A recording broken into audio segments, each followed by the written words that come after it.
Welcome to Happy Homes and Gardens. I am your host. My name is Daphne Royse.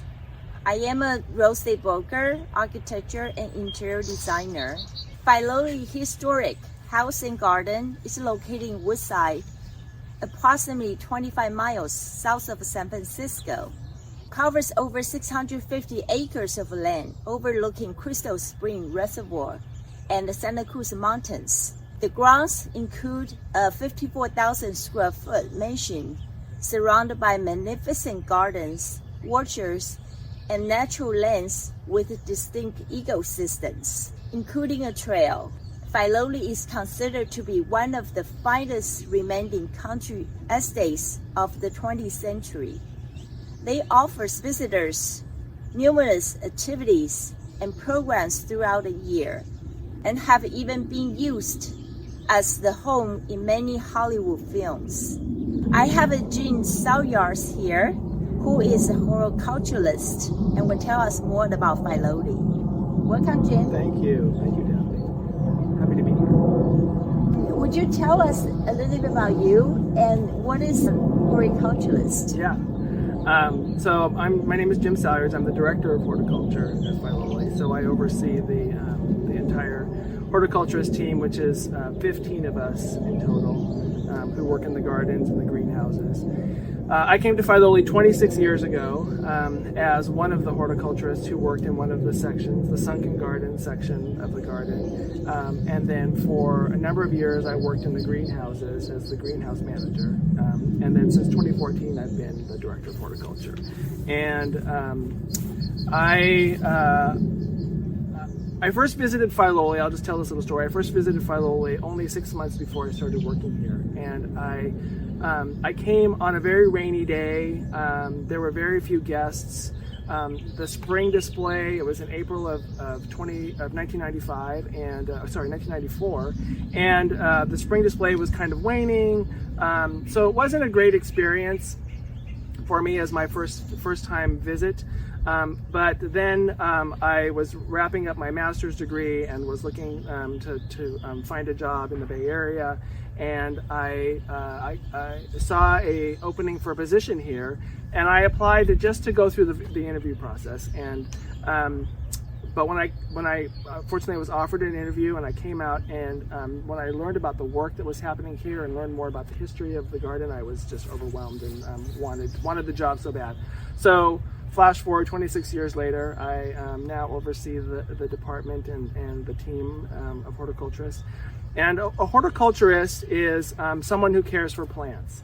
And it's kind of a broad term that it can include gardens. So someone who works in a garden, sometimes you call someone who works in a garden a gardener, but really they're a horticulturist. They're caring for and keeping alive the plants and having those plants thrive. But other branches under horticulture include viticulture, so people who take care of grapevines or table grapevines, or people who take care of fruit trees, orchards, are horticulturists.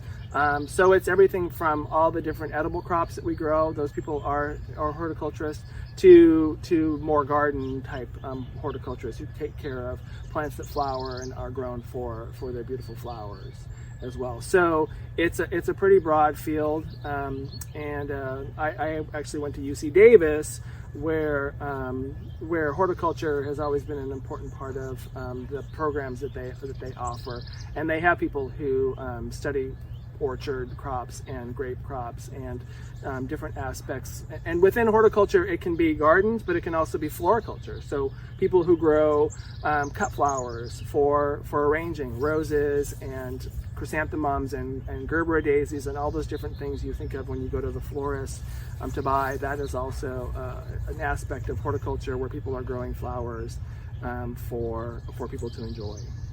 So, could you tell us about different part of the gardens, orchards, like you mentioned earlier, Yeah. and anything else in Filoli? Yeah. So the garden is considered 16 acres of formal gardens. So that is kind of the main spaces that people visit. And the house here is as you mentioned, is a 54,000 square foot mansion, and it now kind of lies on the edge of the garden. We're hoping actually to eventually make it more the center of the experience when people come here, but that's for the future. Some of the planning that we're doing. But the gardens were laid out mostly south of the house, so we're actually sitting in the southernmost edge of the garden. And this garden had various people who were part of the design.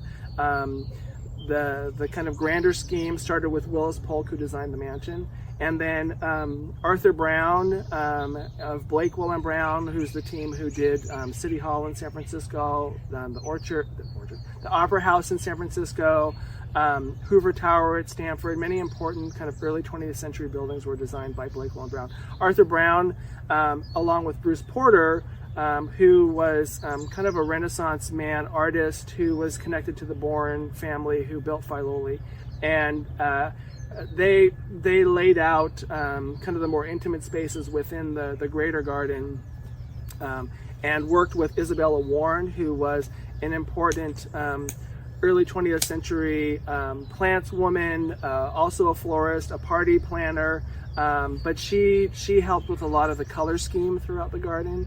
And she actually worked later with the Roth family, who bought the estate from the Bourne family after Mr. and Mrs. Bourne passed away.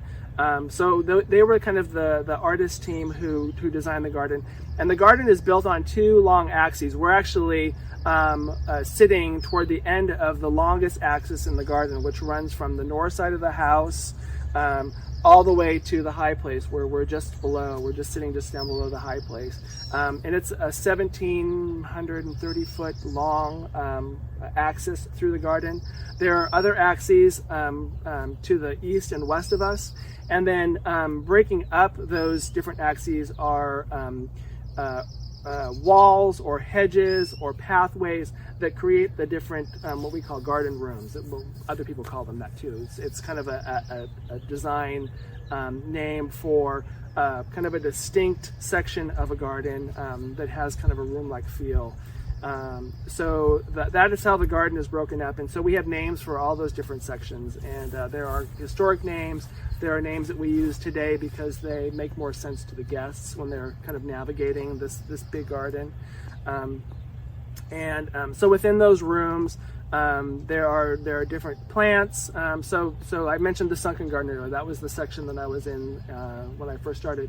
And the sunken is what we call the living room of the garden, because it's the most highly designed and highly the number of plants that make up the display in that section of the garden are usually it's the biggest number of plants. But it's also sunken in the ground. Part of that sinking feature is based on hedges that surround it that give it kind of a low feel to it. So the sunken is one of the garden rooms, but we have the cutting garden, and we have a Shark Cathedral garden, which is based on a stained glass. Bruce Porter, who I mentioned earlier, was a stained glass artist, and he in the planning of this garden, somewhere along the line there was a conversation about doing a stained glass garden. So we have a section of the garden that is based on a stained glass window at Shark Cathedral outside of Paris.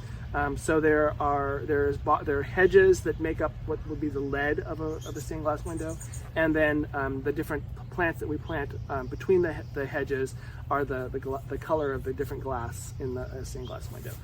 So a number of garden rooms throughout the garden, and that's kind of one of the beautiful things about Filoli. Is you walk through, you kind of pass through one section, and then the next section is revealed, and you get to see another beautiful section of the garden and study it.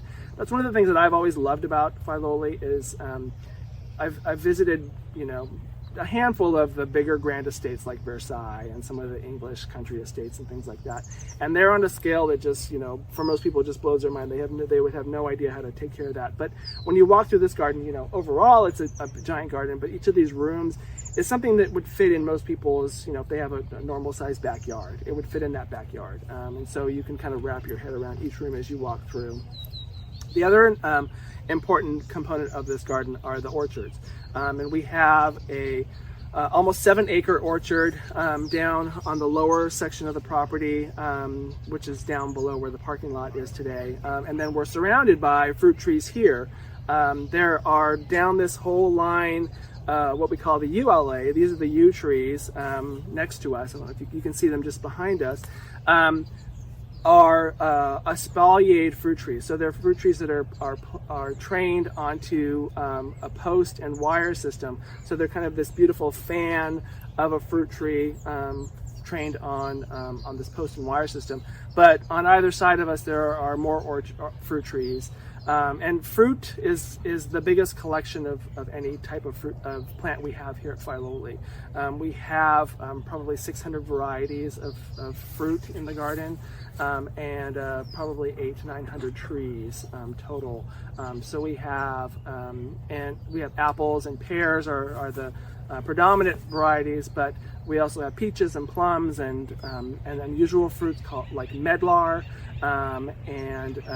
We have table grapes, and we have citrus. So this really can pretty much most of the fruits that you think of, for most people and beyond are the varieties that we have.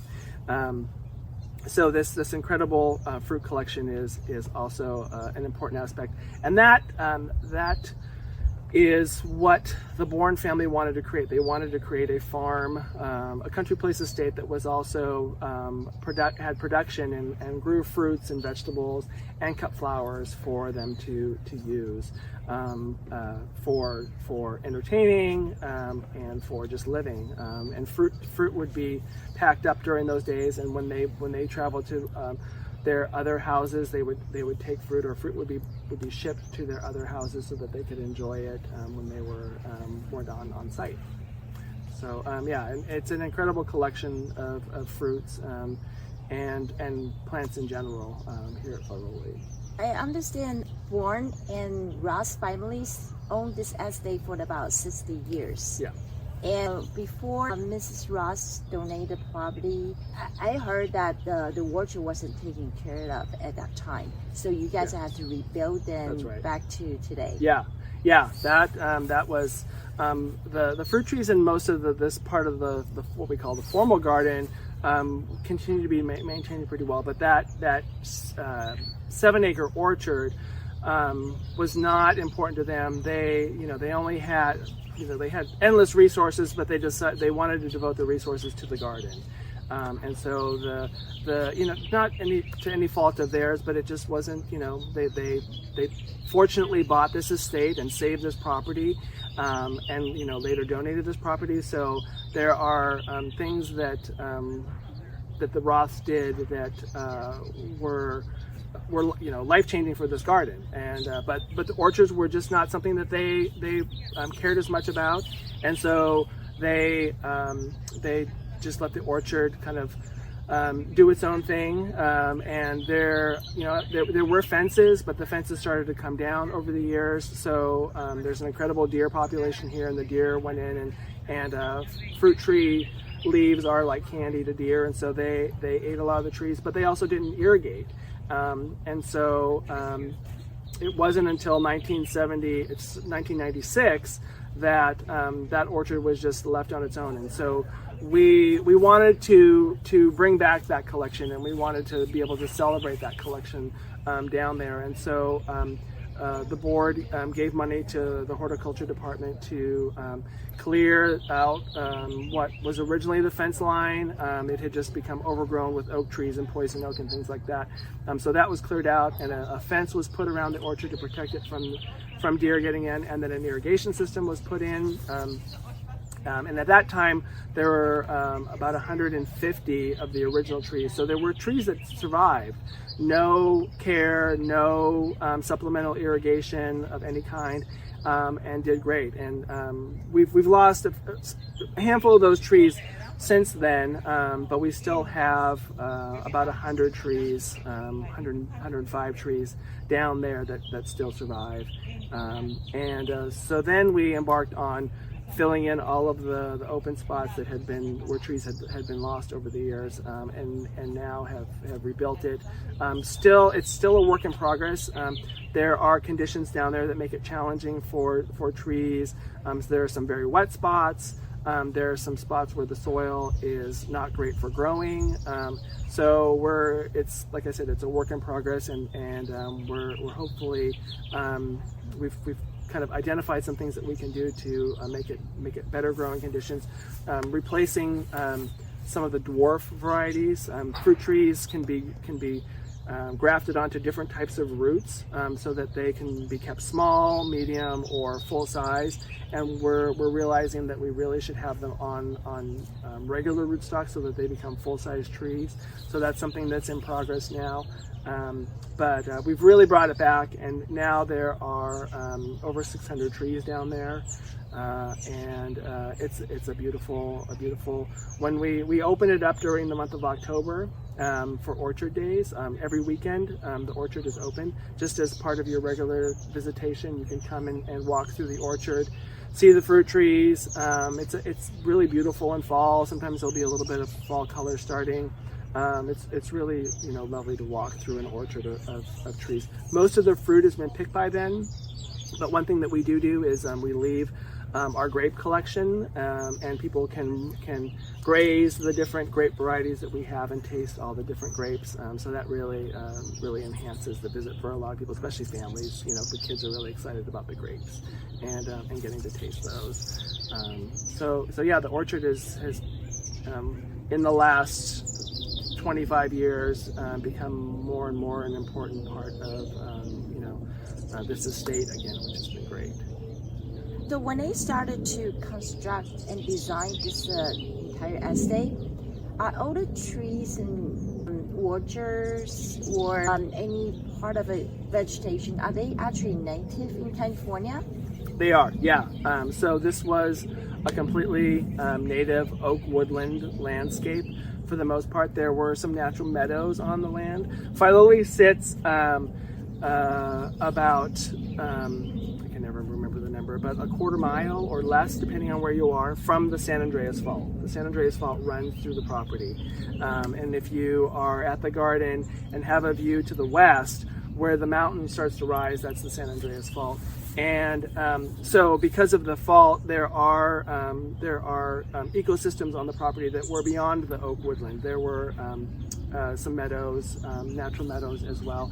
But on this property total, we have oak woodland that was kind of down here where the garden was built, but we have redwood forest, and we have Douglas fir forest, and we have chaparral, which is another plant community that is on this property. So it was it was a native landscape, but when the house was built and when they were considering the layout of the garden, some trees were kept.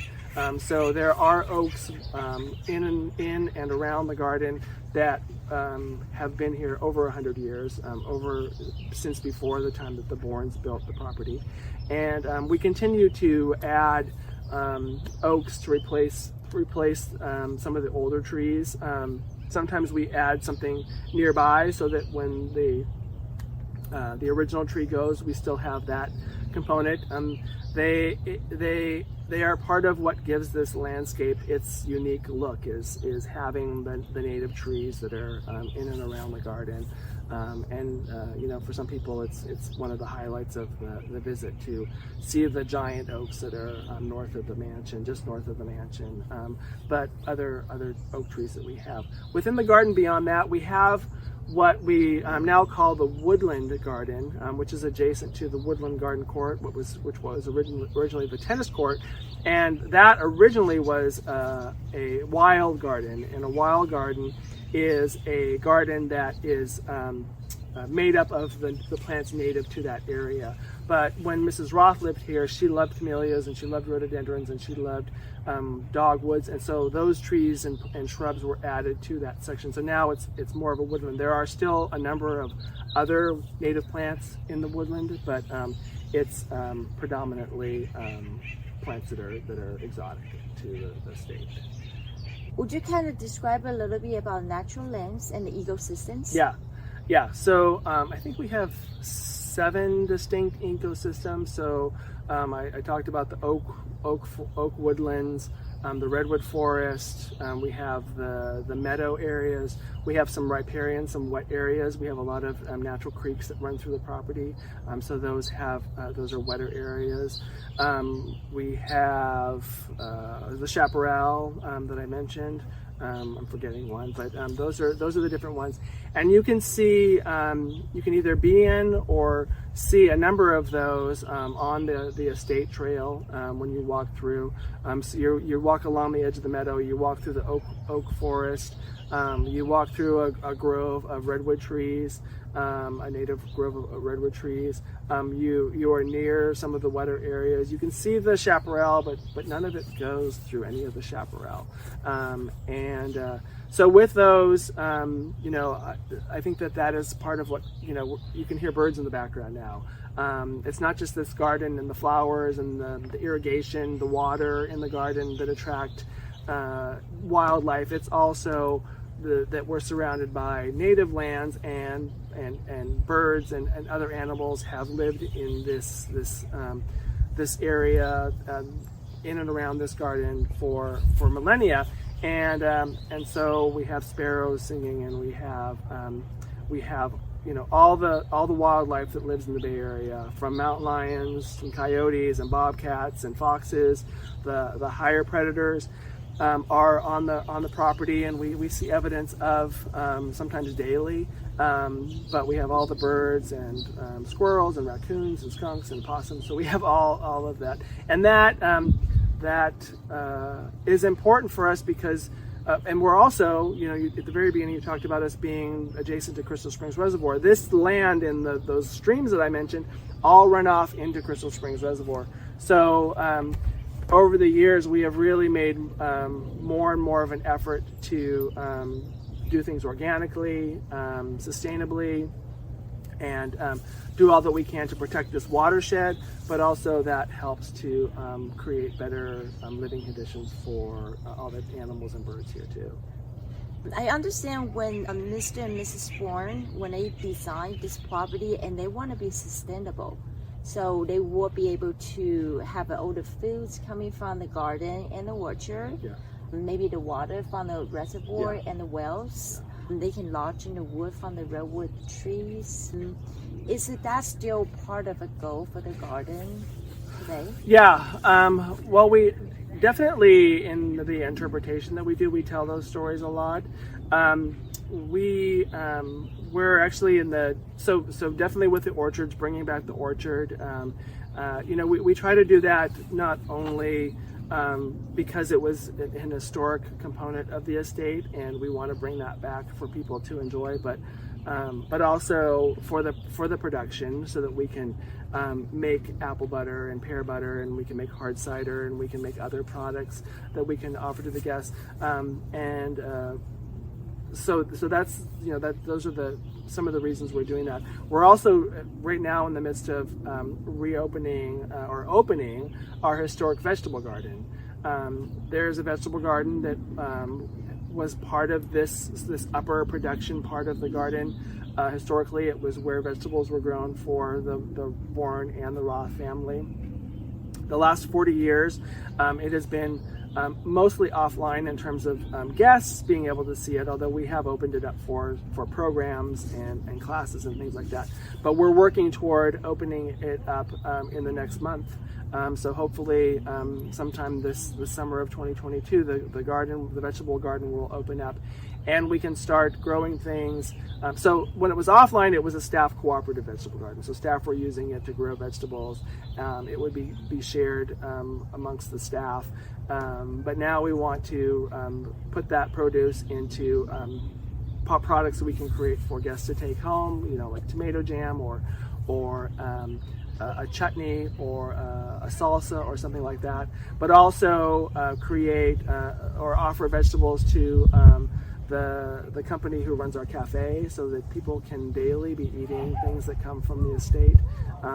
And with the fruit historically, and with any vegetables that we have that are excess, the idea is anything that's extra we offer to food banks for folks to have it who are in need.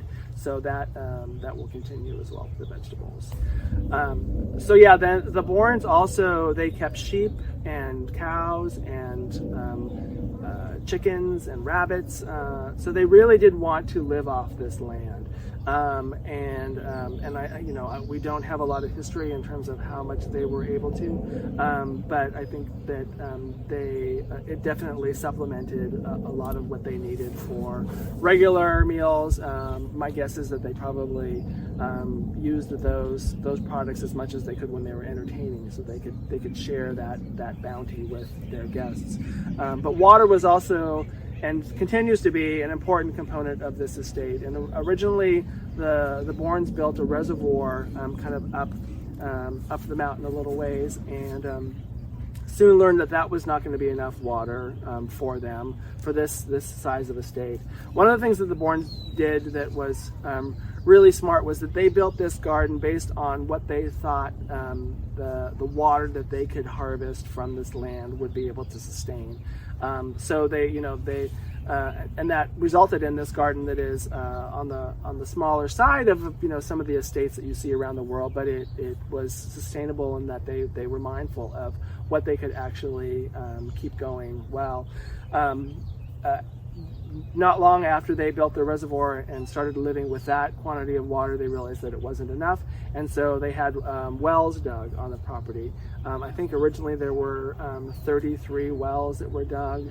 At one point they had 5 functioning wells. We still today have 3 functioning wells, although we're looking at doing some more exploration of places that we can harvest more water from the land.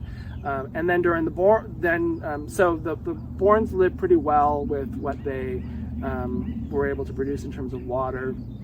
As the garden grew, I don't know how the Ross decided to allocate their use of water, but they needed more water, and so they were able to bring water over from Crystal Springs Reservoir as well. And so that continues to be where we get our domestic water, our potable water for people to drink, and it's what is in the restrooms. But we still have a quantity of well water that we harvest as long as we can each year to irrigate the landscape. So that's really good. But yeah, the Bournes really did build this place so that it could be something that they could live from as best they could. I don't think it necessarily was that it wasn't that idea for the Roths, but for the Bournes it was the driving force for building this place, and how they designed it was wanting to be able to live off of it as best they could. You have been on this estate for 26 years. Have you seen any impact by the global warming or the drought? Yeah. Oh yeah. Yeah. I've been here through at least 3 drought cycles, and the drought, and there have been more before I came, and originally this whole garden was irrigated with little sprinklers. They're called a fan head that was put on this, what we call a watering horse, and those were moved all around the garden. There were dozens of them, and it would take the horticulturists in the summer 2 full days each week to water the entire garden. So a lot of human effort, but also wasteful, because it doesn't have the you don't have the ability to monitor the water in the way that you can with a regular irrigation system. And so in the 90s, 80s and 90s, a full-blown irrigation system was put in, and we can be much more conservative in the water that we put down. And that started when we had the droughts. There were droughts in the 1970s that inspired Filoli to eventually put in the irrigation system. These days, we had a cycle of droughts around 2014, 15, 16, And with those, we actually turned some of the irrigation off on some of the lawns. We cut back on a lot of the woody plantings, so fruit trees and shrubs and things like that. We cut down on the irrigation. And then we also did a test of drought-tolerant grass varieties for lawns. And so actually this lawn that we're sitting amongst is a variety called No Mo Fescue, and this was the winner from the 14 different varieties that we trialed. It uses 30% less water than typical turf varieties. It has some downsides. It doesn't take a lot of traffic, but it takes some traffic. But it's a beautiful kind of lush, flowing lawn that you let grow a little bit taller, and then you only have to mow it every 4 to 6 weeks as well. So in terms of maintenance, it's a lot less work. So this was one of our great outcomes of the last drought. This previous drought, we cut back where we could, but water is always, I've told stories already about some of the interesting history about water here. We're near Crystal Spring Reservoir. There's a lot. Mr. Bourne was president of the Spring Valley Water Company, and so water is kind of deep in the history of Filoli. So this summer we're telling a story called Blue Gold: The Power and Privilege of Water. And it's an interpretive display that talks about the history of water from the native people who lived here originally to the Spanish rancheros that were on this land, to the Bourne family and the Raw family, and today, and all the history of water there. And with this exhibit also in the garden, we're really focusing on drought-tolerant plants. So the sunken garden, which I've talked about a couple times, will be planted in succulents and plants that come from the Mediterranean or the drier regions of the world.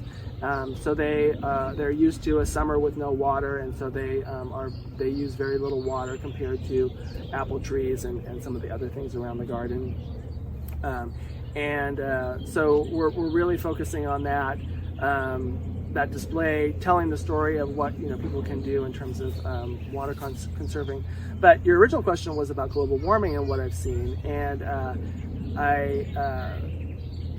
what sparked that me remembering that was we're sitting among some of the plants that are most impacted by global warming, including the fruit trees, which I've talked about. Fruit trees are a type of plant. All plants, well, not all plants, but the majority of plants need a certain amount of cold temperatures in the wintertime, and in order for them to flower and produce fruit.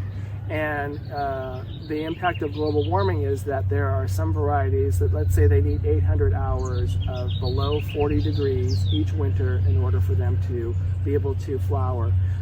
If we're only getting 600 hours because the earth is warmer and not producing, we're not having the cold days that we should or we did historically, then they're not going to flower well, eventually may die. We also have lilacs and peonies, which are plants that need extra cool winters. So I'm definitely seeing those plants flowering later because they don't get their cold until later. I was actually looking back at some history we have on our tree peony collection, a different group of plants related to the cut flower peonies, and it was a letter that my predecessor wrote to the American Peony Society about the peonies being in full bloom in the tree. Both the tree peonies and the herbaceous peonies were in full bloom in mid-April. Or the herbaceous were just starting. The tree peonies were in full bloom, and we're now probably a month earlier.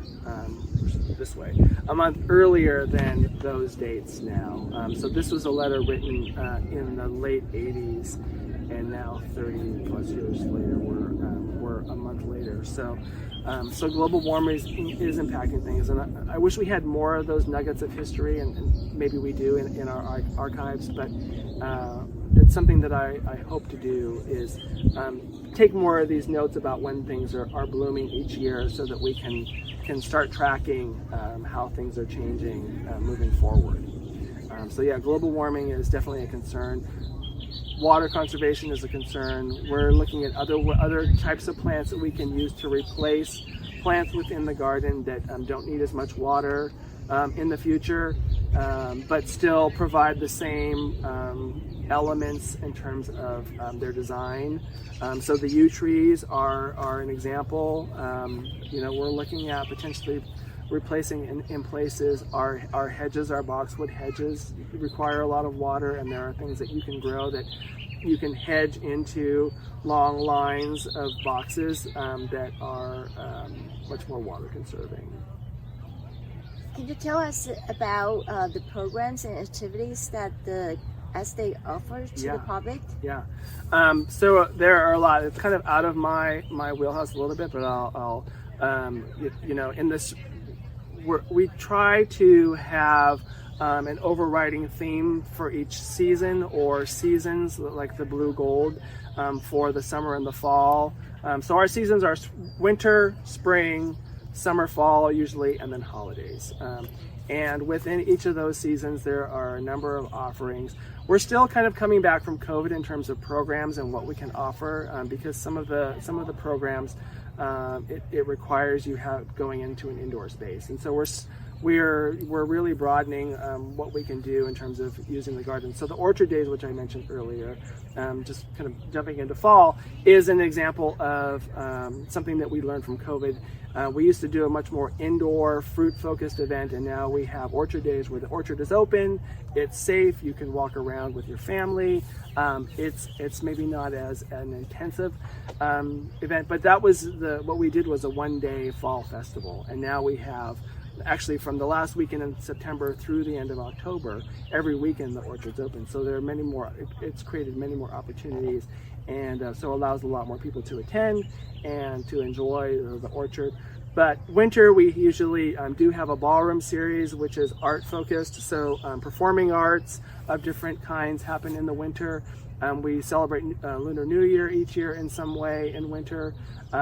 We'll have some kind of a plant exhibit in winter. We've done orchids and we've done bonsai, although now this year we've moved bonsai to the spring, and we have bonsai happening in the spring of this year. During summer, we have our summer nights. So every Thursday the garden is open until 8 p.m. So it offers people an opportunity to get to see the garden in the evening light. It's really beautiful. Any opportunity you have to come and see Filoli, after 5 o'clock, as the sun is getting low, the light changes. It's really beautiful. And then fall, I talked about orchard days is kind of the highlight, but there are other programs on the season. And then holidays is actually becoming one of our biggest seasons of the year. Spring traditionally was when we had the biggest visitation for a season. It's now becoming holidays. So holidays begins the weekend before Thanksgiving, and this year will run through the first week in January. And holidays is becoming much more of an outdoor event with lights. And so this year we're upping our light display game hugely. There are all kinds of things that are new this year for holidays, and should really make for a wonderful season for people. We also decorate the house and other parts of the grounds, so that there are vignettes and displays and things that you can see throughout the grounds. But the nights and the lights are definitely where we put a lot of our focus for the holiday season.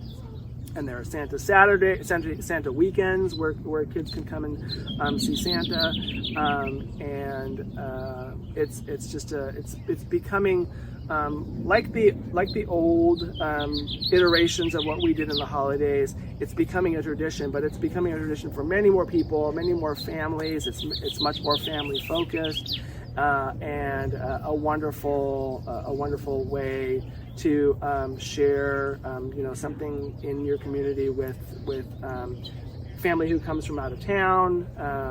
But so we have families who come, 2-3 times during holidays when different family come for Thanksgiving or during Christmas or other holidays that people celebrate during the holiday season, and share Filoli, but they'll sometimes come on their own. So it's great that we're open much longer, and there are many more opportunities. But it's I'll put in a plug for membership, because there are only a certain number of tickets that we offer to non-members, and the nights last year, by the time we opened, I don't know, let's say there were 50,000 tickets available for the night times. I think we had fewer than 10,000 tickets by the time we opened the first day for holidays. So nighttime tickets go fast, because people have really learned that it's a great experience, even in the rain. You'll come here some nights and it's raining, and it's a different light. Things kind of glow in a different way when it's raining. So it's a great experience, rain or shine, or rain or moonlight, depending on when you come. Well, there's no bad weather in California. That's right. I know. We're such wimps here. And this is the grounds for all generations. Yeah. Any age Exactly. that they can come visit. Yeah. So what do you recommend if somebody, like first time visitor with a very limited time? Yeah. Where they should go see? I would say if you have an hour, I think just kind of hit the, I'm a horticulturist. I love the garden, so I think you hit the core of the garden and see the displays in the garden. But I also love the house very much. So if you have an hour and a half, you really could see the house probably in a half an hour.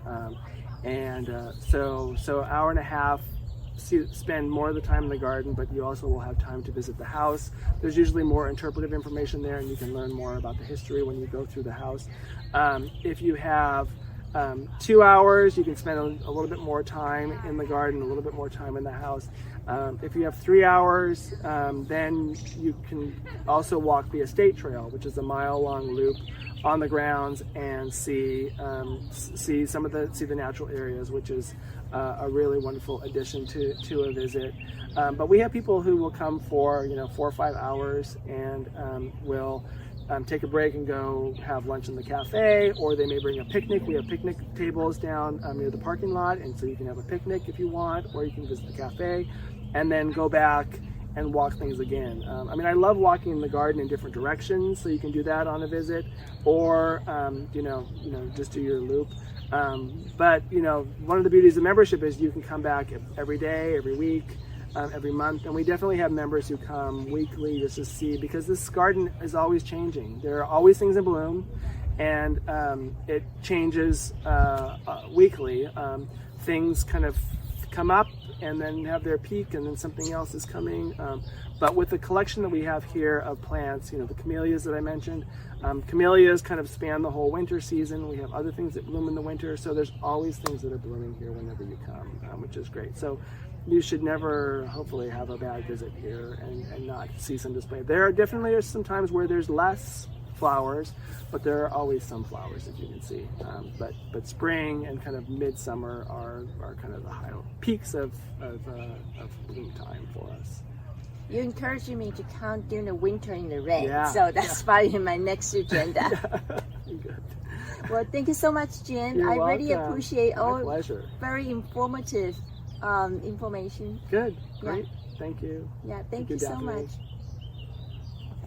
That's it. Good.